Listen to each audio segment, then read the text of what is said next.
Are you looking forward to manage thread notification? Then you're on the right video. Today I'll be showing you the step-by-step process on how you can easily manage the notification on Thread. So the very first thing you want to do is head over to your application Thread. Enter your login credentials and make sure you are logged in into your specific account. Once you are logged in, head over to your profile at the bottom right. And then tap on this two line at the top right corner of the screen. You will see the option of notifications. Simply head over to it. From here, you can manage all of the notification of your thread. Simply toggle on this button if you want to pause all the notification. Choose the time.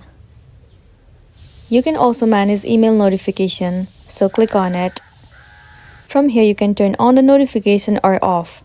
Similarly, set the notification settings according to your need and then you'll be good to go. So that's the end of the video. If this video helped you, give it a like and check out our next tutorial. Thank you.